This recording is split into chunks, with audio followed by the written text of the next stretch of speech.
Drew Ledlow just emailed me. He wants to know about a big low spot he's got in his lawn. Apparently it's pooling water. So he wants to know about this drain right here. Okay.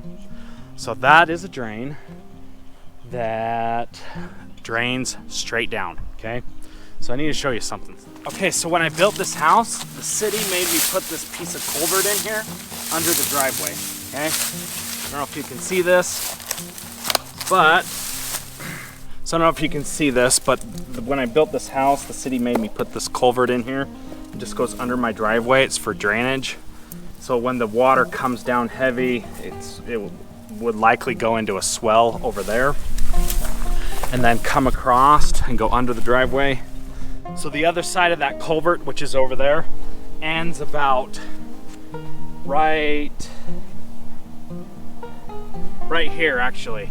So it ends about right here. It sticks out, goes under the driveway. And so I wanted to make this section flat rather than having a swell right here. And they didn't want me to do that, so I came up with this solution. This is a drain box and it drains straight down. Okay, this is a sediment box. And so the end of the culvert ends about right here. And so what I did is I dug a big pit, probably about from here to here, to the edge of the culvert, which is right here, probably maybe 6 or 8 feet in diameter all the way around. And I filled it up. I dug that about 10 foot deep.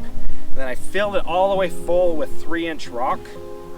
And then, so I filled that full of 3-inch rock, and then I put a screen on the other side of the culvert, which is under here, and filled up the rocks all the way to there so water could pass through there really easily. And then I put this box in here.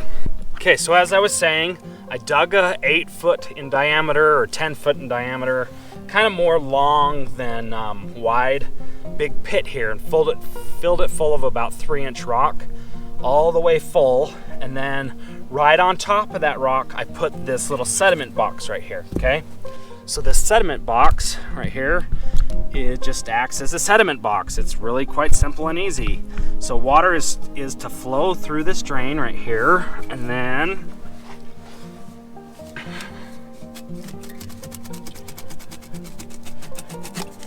so water, in theory, flows down this drain, and then it flows through here, and then I put a 90-degree elbow right here on the other side of this cement wall and went straight down.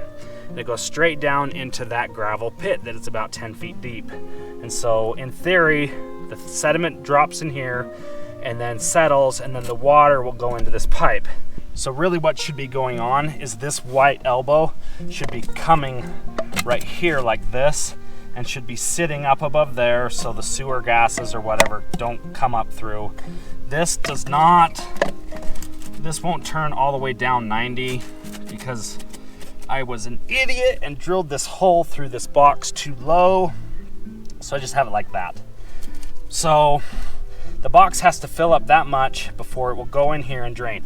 So this drain pipe here, I buried this all in this grass right here. So I buried that drain pipe all along this grass right here, and it's hooked up to this right here.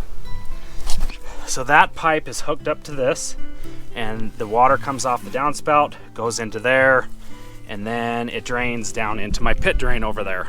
So I've got another one right there. That's hooked up to the same drain out by the street. And I've got another one right there, which really isn't doing much because it's too high in elevation. And I've got another one right there. So I've got 4 of these drains, 2 in the front and 2 over there that drain to the street, that street pit drain, whatever that I built. All it is just rainwater, just comes down off the gutters and drains down in there. So you ask why I've got 2 of those over here, one there and one there, because I don't have a piece of rain gutter on the front of the house right there where those truss tails are. I don't want to cover up those truss tails. That was designed by me like that on purpose. I wanted that look. So if I put a piece of 4-inch rain gutter on there, it will sacrifice the look of what I've got going on there. And I guess the next owner, he can deal with that. But as for me and my house, I will have no gutter there.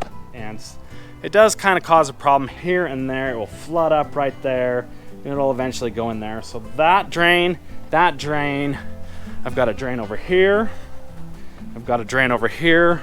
So those all come underneath the soil right here and drain to that pit drain right there.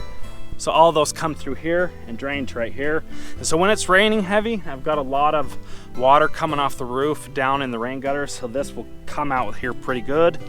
And then the idea of this whole deal is the water will kind of slough off the lawn right here because this is the natural low spot of the lawn. So then I do have a little bit of a depression right here, a little bit, not a lot, but if you stand back from afar, you can see it. And then it's likely to come in here and drain to this pit drain. The problem that I have is on a really heavy rain, this thing it's not big enough to handle that much water. And that 3-inch inlet right there, or outlet, it will just fill up and the water just runs right over the top of the driveway here and goes over there. So it's kind of a bad deal in that regard, but you know, it works good for what I've got it, and it satisfies the need of not being able to, of not covering up this big hole. So before they wanted the culvert, they wanted the culvert exposed. So there's a big hole here, and I just had to mow around it, and I was like, this is a pisser offer. So I just want to be able to mow straight over, and so it looks clean and neat and nice. So that's the solution I came up with.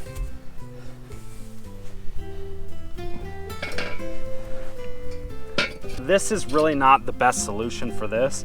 I really need a bigger box, maybe like a 4x4 by 4 or so deep, because look at this.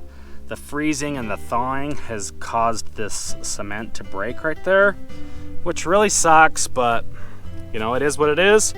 And I was trying to do things on the cheap, which always ends up biting me in the butt. So I just hate doing things halfway and not doing it the correct way. But I was trying to do it for cheap, and then that's what ended up happening. So this is all my property as well. My property goes way back there. I have an acre of property. That boat back there is on my land. It goes way back, about an acre. So I have the desire to someday turn this all into grass and kind of roll it into the backyard, make it look nice. But like I said before, I'm one man and I can't do everything. So I've been really kind of happy with this solution here. And you know, it's worked out well for me. So something else I got going on here is I got a bad kind of dormant dead spot right here. It's really dry and it's compacted, really hard. So it's really hard right there. So I'm running this manual sprinkler to kind of see about getting this situation all fixed up.